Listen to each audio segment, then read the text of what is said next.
aujourd'hui, dans cette nouvelle vidéo ASMR, on va parler de Starbucks et on va faire une petite analyse marketing.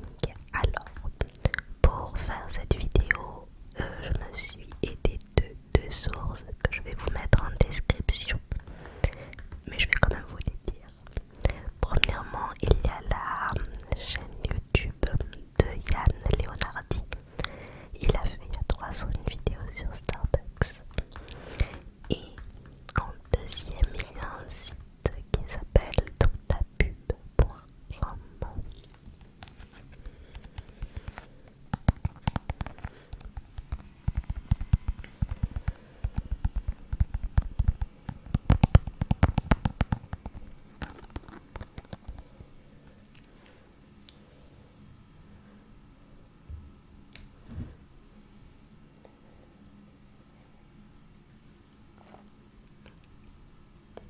Je vais parler de Starbucks, ça m'a donné envie de boire du café.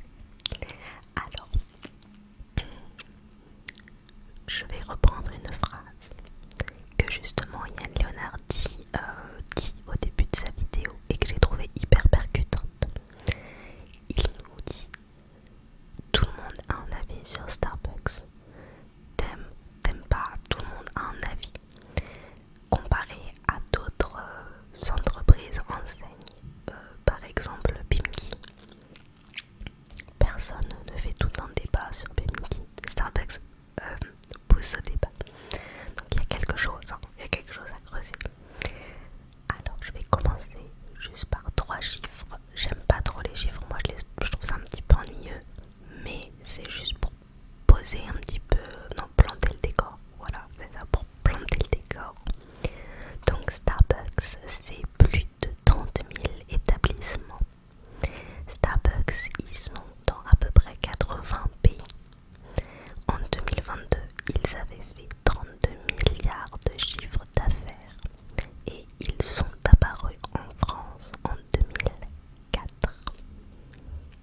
Ah, j'ai oublié ma souris, ça va être pénible ça. Alors, est-ce que je peux faire... Bon, ça fait du bruit. Bon, bref, on s'en fout. Alors, pourquoi j'ai choisi de parler de Starbucks, de faire cette analyse marketing sur Starbucks?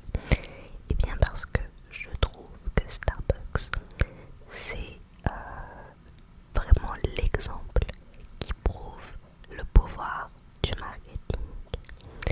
Starbucks, si on doit décrire vraiment très objectivement Starbucks à quelqu'un qui ne connaît pas, Starbucks, c'est une entreprise qui vend des boissons sucrées et qui les vend cher. Et donc, comment ça se fait que Starbucks est ce qu'il est aujourd'hui? Parce que sur le papier, il n'y a rien de nouveau, rien d'innovant. Donc, il y a 2 gros leviers qui sont le succès de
chose est au niveau du lexique que Starbucks emploie. Starbucks, pour doper leurs produits, ils utilisent un semi-italien. Ils vont utiliser pour nommer leurs produits macchiato, le frappuccino, le refresca. Et donc il y a des trucs qui se disent vraiment en italien, d'autres trucs pas du tout. Et du coup ils utilisent ce lexique là et ils l'utilisent pour deux raisons. C'est pas fait au hasard, ils ont pas pris un globe, ils tournent, ils mettent le doigt, hop, Italie, on va faire ça, non. Ils jouent encore avec notre inconscient. Le marketing c'est beaucoup jouer avec l'inconscient des gens.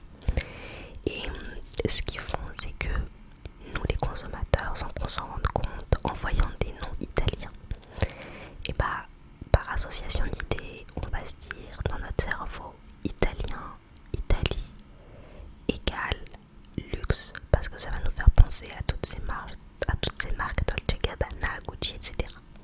Et du coup, voilà, on va se dire italien, marque de luxe, luxe, et donc on va associer les produits Starbucks aux produits de luxe italiens.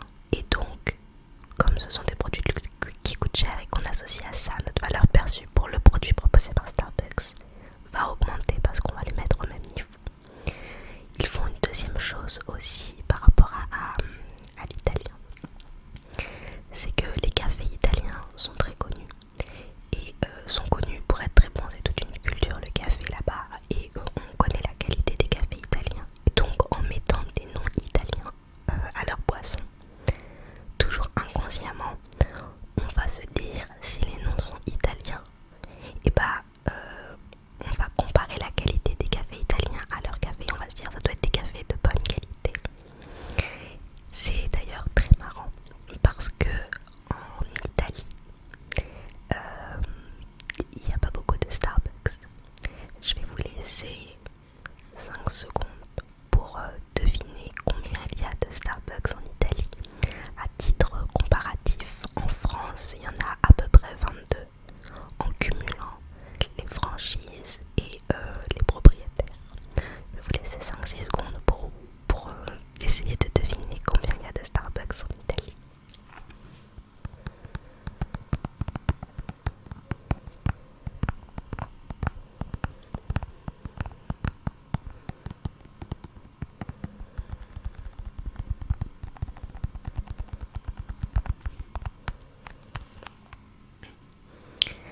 Eh bien, en Italie, j'ai fait des recherches, ça a été un peu galère, mais il y en aurait 22. Seulement 22, je crois que c'est le pays où Starbucks est implanté, où il y a le moins de Starbucks. Et je suis tombée sur un article qui date de mars de l'année dernière, qui disait que sur tous les Starbucks ouverts en Italie, il n'y en a plus qu'un seul aujourd'hui qui est ouvert.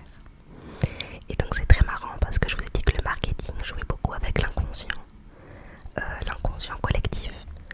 Mais si ce genre de petit trick peut marcher avec tous les pays du monde entier, ça peut plus marcher avec l'Italie parce que pour le coup, quand ils vont au Starbucks, bah, les mots qui sont du semi-italien, ça leur parle pas du tout parce qu'ils voient très bien que c'est pas de l'italien.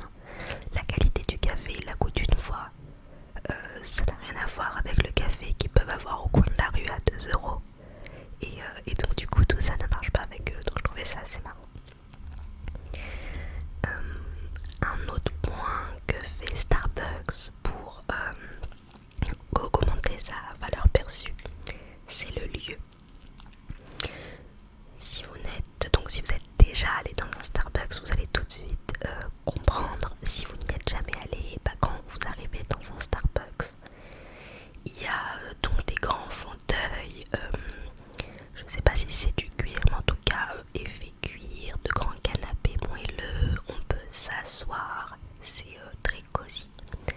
Ça fait très intérieur de chalet, c'est tout un mood en fait très chaleureux. Et il y a la Wi-Fi qui est là-bas à volonté. Et aujourd'hui, on peut se dire oui, bon bah rien de fou, il y a plein d'endroits où il y a la Wi-Fi maintenant.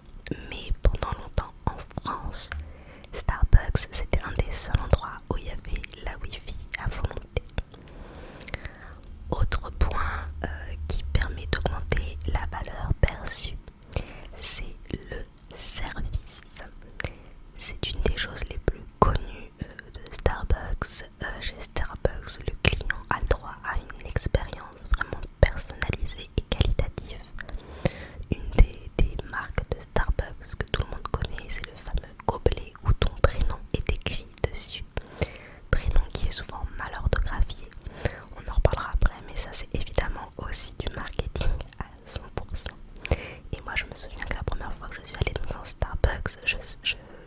avait ce truc du prénom.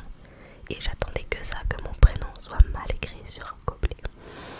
Donc voilà, une expérience vraiment très personnalisée. On en reparlera après, mais chez Starbucks, c'est vraiment une de leurs valeurs.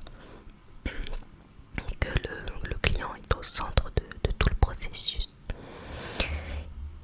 Et le dernier levier qui permet d'augmenter la valeur perçue de ce produit qui est pourtant si simple et si peu cher. Je le répète souvent parce que c'est vrai qu'on a tendance à avoir l'habitude maintenant du Starbucks, de ses prix, etc. Et donc c'est pour essayer de déconstruire un peu ça et se remettre sur ce que c'est à la base, donc du café dilué. Et bah un des points qui permet donc d'augmenter cette valeur perçue, ce sont les clients. Les clients chez Starbucks, c'est leur meilleure publicité.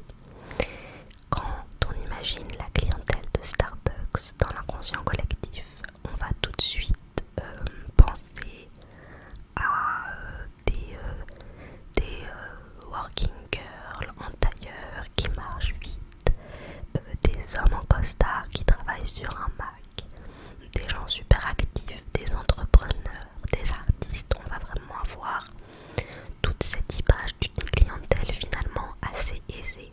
C'est l'image qu'on a, aisée, active. On les imagine facilement habitant à Paris, à New York. C'est un peu une image qu'on a. Et donc du coup, ça a été en fait introduit par Starbucks. C'est Starbucks qui a créé cet inconscient collectif. Et Starbucks a réussi à faire ça notamment avec des placements de produits dans des films américains, des grands films américains et des séries. Et ça fait que par exemple en France, avant même qu'il y ait un Starbucks en France, on connaissait déjà Starbucks parce qu'on l'avait déjà vu dans des films justement avec des personnages qui sont tout à fait ce que j'ai dit avant, des femmes hyper actives en tailleur qui travaillent dans la mode, qui travaillent dans le journalisme, des hommes en costard, etc.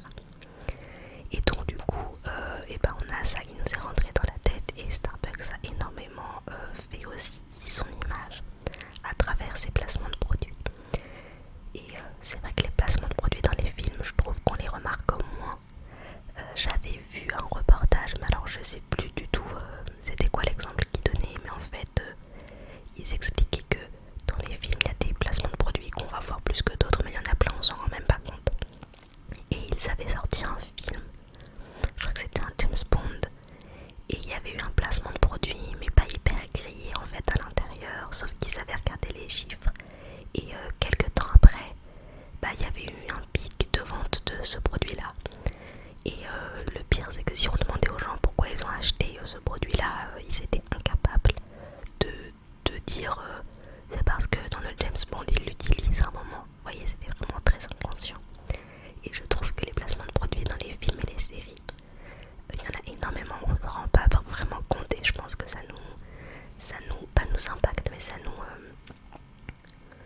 vous savez, quand on se fait plus facilement manipuler sans s'en rendre compte en fait par ce type de placement de produit. Donc ça c'était pour la partie valeur perçue.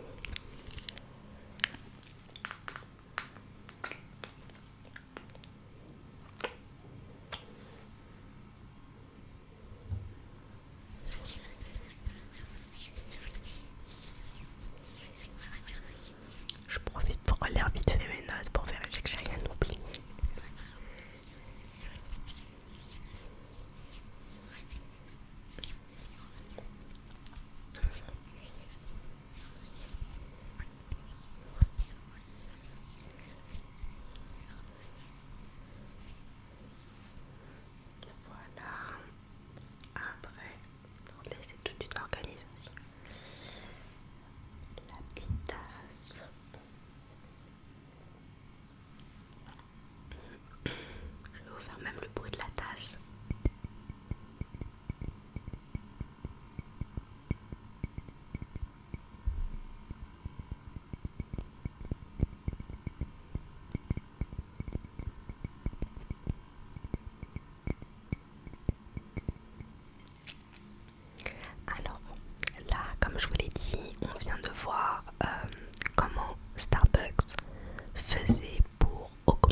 sa valeur perçue. Mais ils augmentent la valeur perçue, c'est une chose. Maintenant, comment ça se fait que les gens vont quand même chez Starbucks? Augmenter la valeur perçue d'un objet, ça ne suffit pas. Si moi j'arrive un jour et je vous fais une vidéo, je vous dis bonsoir tout le monde, je lance ma marque de tongs et je vous dis ce sont des tongs qui coûtent 500 euros, pourquoi vous irez acheter ces tongs à 500 euros? Donc Starbucks, leur deuxième gros levier, qui est leur levier, un de leurs leviers essentiels de leur réussite, c'est la partie bénéfice tirée par le client. Qu'est-ce que nous on y gagne à aller chez Starbucks? Starbucks, ils ont sondé un peu le profil des gens. Ils ont essayé de réfléchir à ce que des gens pourraient tirer à aller acheter un café plus de 5 euros. Un café qui, au niveau du goût en lui-même, n'est pas forcément au-dessus de tous les autres, mais qui va coûter plus cher. Qu'est-ce qui va faire que nous consommateurs on va aller chez Starbucks?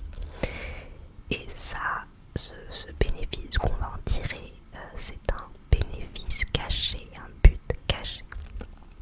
Donc Starbucks, eux, ce qu'ils veulent, c'est créer une habitude chez les gens. Ils veulent que aller prendre un café chez Starbucks, ça devienne une routine quotidienne pour les gens.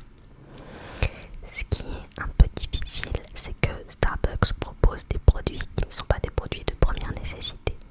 C'est-à-dire que quand vous avez un business de supermarché, c'est pas très dur de faire en sorte de rentrer dans la routine des gens parce que manger c'est une première nécessité. Donc les gens dans leur tête, j'ai faim, donc j'ai besoin de nourriture. Bonjour les supermarchés. Starbucks, ils pouvaient pas rentrer forcément dans ce truc-là parce que boire du café, tu ne meurs pas si tu ne bois pas de café. Et donc c'est le bénéfice caché qui va permettre à Starbucks de fidéliser les clients pour qu'ils rentrent dans leur routine.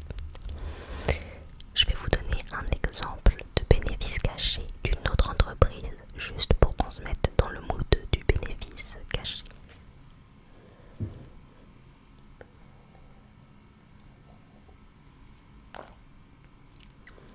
C'est dur parce que je vous fais une parenthèse tranquille.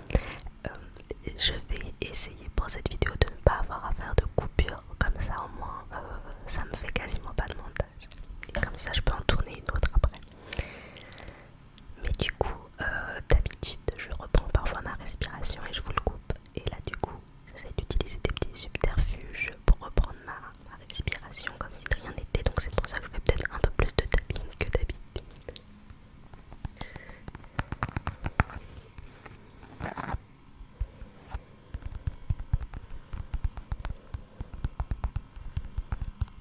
Bon après ça va, je suis pas non plus en train de suffoquer, je vous rassure. Donc je vous disais que je vais vous montrer une autre entreprise qui a un bénéfice caché pour qu'on se mette dans le truc. On va prendre l'exemple de Tinder. Tinder, si je vous dis c'est quoi le but de Tinder, vous allez me dire le but de Tinder c'est de rencontrer des gens. Donc ça c'est le but, la partie émergée de l'iceberg. Mais le but caché de Tinder en vérité c'est de flatter son ego. Et c'est pour ça que souvent ceux qui sont sur Tinder, il y en a des fois qui font une rencontre et qui désinstallent l'application, ils se marient, blablabla. Mais beaucoup de personnes qui sont sur Tinder le sont depuis très longtemps.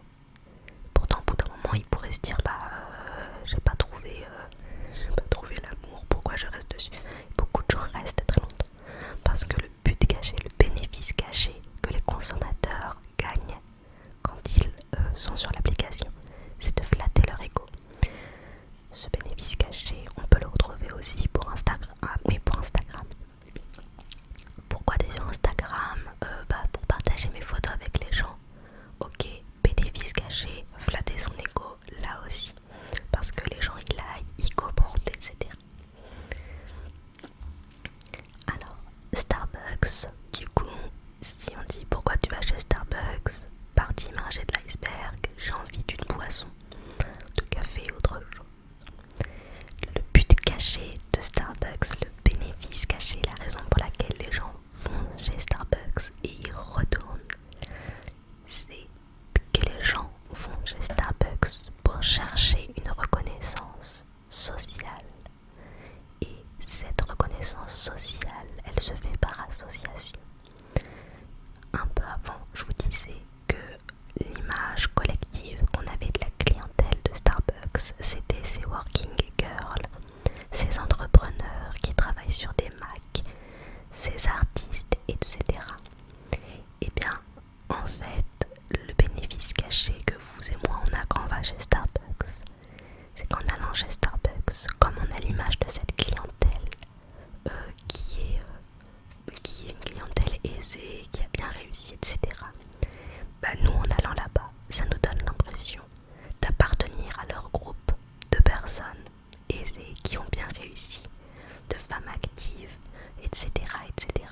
c'est très important socialement.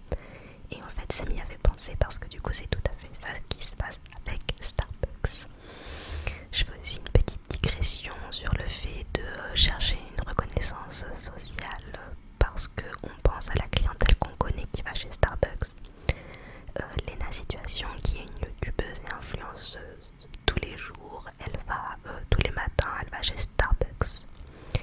Eh bien, je suis persuadée que parmi ceux qui la suivent, il devait y avoir des personnes qui n'allaient pas chez Starbucks et qui, depuis qu'ils la suivent, y vont toujours dans l'idée que ça leur donne l'impression du coup de faire partie, d'avoir des points communs avec elle, de faire partie du même groupe. Donc voilà, on est toujours dans le même truc. Je voulais faire cette digression parce que ça m'y avait pensé. Donc peu importe, Starbucks, ils font tout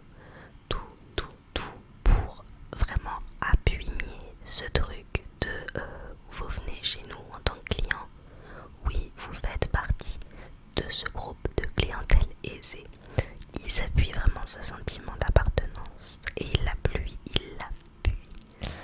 avec plusieurs petits trucs. Donc ils l'appuient comment? Je vais vous dire ça tout de suite.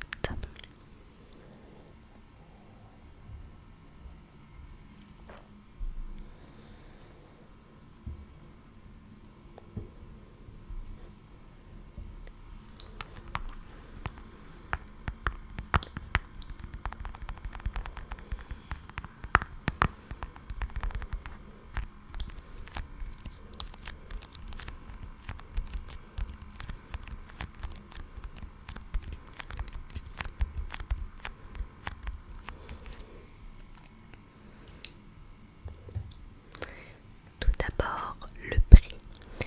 Je vous ai dit avant que le prix élevé de Starbucks permettait d'augmenter sa valeur ajoutée, mais pas que en fait.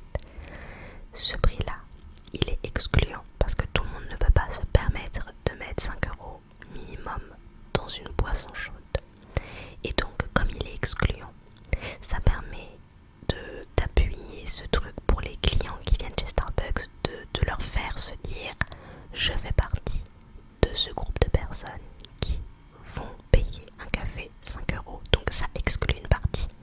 Et le fait d'exclure une partie renforce le sentiment d'appartenance à un groupe pour ceux qui y vont. La deuxième chose, c'est au niveau du lexique. Là encore, on en avait parlé pour la valeur ajoutée. Et c'est aussi un levier qui est utilisé pour augmenter du coup ce sentiment d'appartenance. Pourquoi? Parce que quand vous allez chez Starbucks, c'est tout un truc, c'est-à-dire que vous arrivez là, vous avez tous ces noms de boissons. En soi, c'est des boissons que vous connaissez, le chocolat chaud, vous le connaissez, le chocolat frappé, vous connaissez, mais eux, ils appellent pas ça comme ça. Du thé épicé, on connaît, eux, ils appellent pas ça comme ça. Et donc, en fait, c'est tout un nouveau vocabulaire. La première fois que vous allez chez Starbucks, il faut bien tout lire, machin, pour savoir. Et donc, du coup, quelqu'un qui est déjà allé plusieurs fois, et bah, quand il arrive et en un coup d'œil, il dit oui, un chai tea latte, s'il vous plaît, sans avoir besoin de regarder. Ça lui renforce ce côté de je maîtrise le lexique de Starbucks, je suis un habitué de Starbucks et donc j'appartiens vraiment à ce groupe. J'ai donné l'exemple des noms, mais ça vaut aussi pour les tailles des gobelets. Je crois que chez Starbucks, la plus petite taille commence à médium.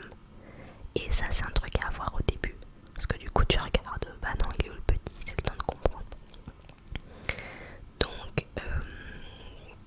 Donc voilà, tout le petit jargon Starbucks qui fait que quand tu y es déjà allé plusieurs fois, tu te sens vraiment... voilà, moi je suis un vrai initié de Starbucks.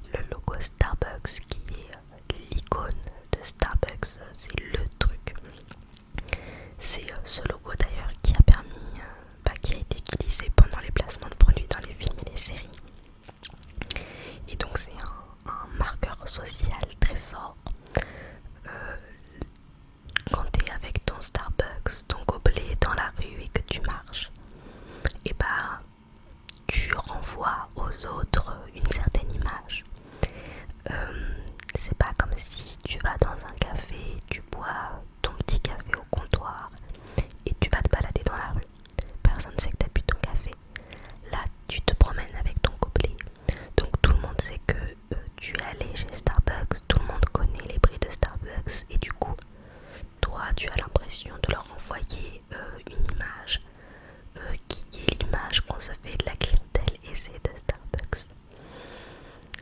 Et d'ailleurs, depuis 2011, Starbucks, dans son logo, a retiré l'écriture Starbucks au-dessus. C'est plus que l'image, c'est plus que le dessin.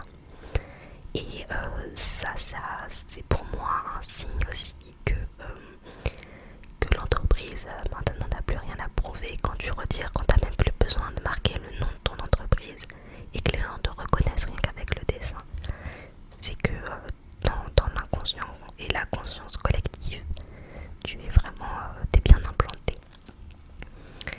Et puis le dernier point qui permet à Starbucks de renforcer pour ses consommateurs ce sentiment d'appartenance et de travailler surtout en fait ce sentiment d'appartenance aux consommateurs, parce que Starbucks il a tout à gagner à ce que les gens ressentent ces choses là quand ils vont chez eux.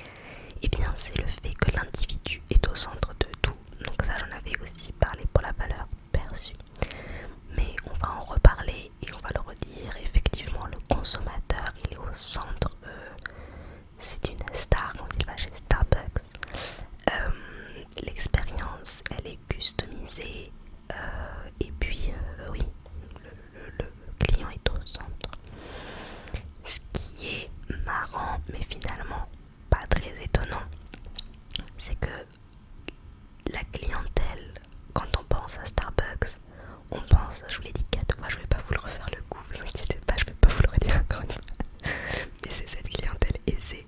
Mais ce qui est marrant, c'est que la vraie clientèle de Starbucks, ceux qui vont chez Starbucks, ce ne sont pas les gens aisés, mais ce sont les gens qui aspirent à l'être. Et je disais que c'était pas très étonnant parce que c'est assez connu que même par exemple au niveau des marques de vêtements, évidemment il y a des gens très riches qui s'habillent entièrement de marque, mais généralement ceux qui sont habillés tout en marque, ceux qui ont des sacs à main avec des marques très apparentes, ce ne sont pas des personnes qui sont très riches, ça va être des personnes qui ont dû pas mal travailler pour pouvoir se permettre d'acheter ce sac ou ce pantalon quoi, et qui du coup l'affichent vraiment toujours dans la même histoire de reconnaissance sociale et de renvoyer aux autres une image de qui est plus élevée financièrement parlant que ce qu'ils sont réellement. Et donc c'est ce qu'ils font chez Starbucks, c'est donc un petit budget qu'ils se libèrent pour aller acheter ce café à 7 € qui n'est pas forcément plus du coup dans leur corde.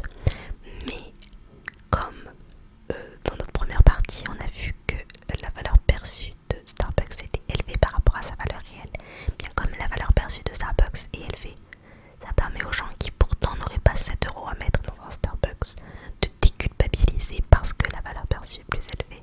Donc ils n'ont pas l'impression d'acheter un café à 7 €, ils ont l'impression que le café vaut réellement 7 €.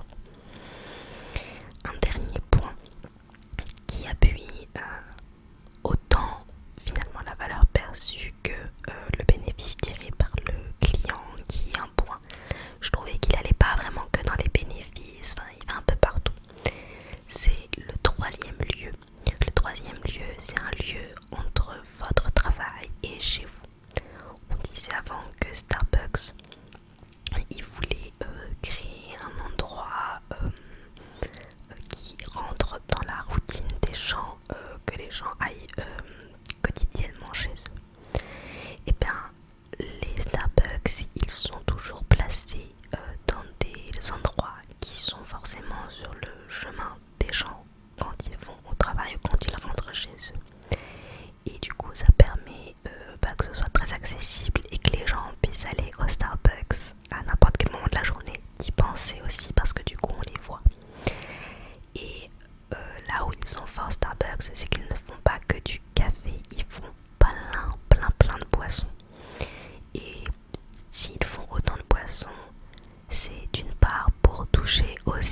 trop savoir pourquoi en vrai. Et en faisant les recherches et ce que je vous ai dit par rapport au fait qu'on va là-bas pour chercher une reconnaissance sociale et donner une image de soi qui est finalement plus élevée que financièrement que ce qu'on est, je me suis dit mais en fait c'était pour ça que j'étais gênée de demander la plus petite taille, parce que ça n'allait pas avec cette idée de se montrer aisé. Mais du coup maintenant aujourd'hui j'aurais clairement plus honte de demander la petite taille qui est déjà super chère. Là je voulais juste vous partager ça. On va finir avec leur communication. Alors ils ne sont pas présents sur les médias classiques, télé, affichage, presse, en tout cas très peu présents. Quand on y pense effectivement, on voit pas souvent de pub Starbucks à la télé, ni d'affichage en ville, c'est très rare tout ça. Et pourquoi ils sont peu présents sur les médias traditionnels? Pas parce qu'ils sont très présents sur le digital et que ça leur suffit largement. À titre indicatif, ils ont 37 millions de fans sur Facebook, 17,9 millions de followers sur Instagram, et ça c'est sur le Instagram Starbucks officiel. Et sur le Starbucks France, ils ont 164 000 followers. Ils sont énormément suivis. Que ce soit, donc là je suis allée voir moi le Instagram, que ce soit français, que le Instagram général. Et clairement dans le feed Instagram il n'y a que le gobelet. En fait c'est le gobelet au premier plan, avec après des gens derrière peut-être, mais c'est toujours le gobelet au premier plan dans plein de situations. Et ça pose tout ce qu'on a dit en fait, que finalement Starbucks ne vend pas qu'un café, ils vendent la vie qui va avec le café. Sur le Instagram classique Starbucks, on voit que dans leur feed ils repartagent, c'est quasiment d'ailleurs que ça en fait, c'est des repartages de photos de gens. Et là aussi c'est pensé dans le sens que ils repartagent les gens qui se prennent en photo avec leur Starbucks, avec leur gobelet. Du coup les gens ils mettent des photos avec leur gobelet pour être repartagés sur le compte de Starbucks, et ça fait un cercle vicieux. Et Starbucks, eux, en plus, ça leur fait beaucoup de contenu. Sur l'Instagram de Starbucks France, dans le feed, j'ai vu que eux, par contre, ils repartagent pas des photos de gens, ou alors ils repartagent sans les identifier, peut-être. Par contre, quand je suis allée voir dans les photos identifiées, vous savez, sur Instagram, tout à droite, vous pouvez voir qui a identifié Starbucks France. Et c'est vrai qu'il y a énormément de personnes qui se prennent en photo avec leur gobelet Starbucks. Et du coup, par rapport au point dont on a parlé avant sur la reconnaissance sociale, ça a tout son sens du coup de pourquoi les gens se prennent en photo avec leur gobelet. Parce que comme ça, ils renvoient une certaine image. Je vais pas vous refaire tout le topo, je pense que vous avez compris. Et donc en tout cas, tout ça, le fait de repartager des gens avec les gobelets, etc., ça rentre totalement dans leur valeur en fait à Starbucks, à savoir l'utilisateur est au centre de tout le processus. Pour une petite conclusion, on pourrait dire que Starbucks a réussi à faire ce qui est le plus recherché pour toutes les entreprises, le fait que ses clients deviennent ses ambassadeurs, le fait que les gens qui vont chez Starbucks leur font finalement gratuitement de la pub, parce que quand ils mettent sur les réseaux sociaux des photos avec le gobelet, ça fait de la pub pour Starbucks. Quand on se balade dans la rue avec le gobelet, on fait de la pub pour Starbucks. Finalement, tout ce qui nous permet de trouver cette reconnaissance sociale, toutes les actions qu'on va mettre en place pour montrer à la terre entière que oui, je suis allée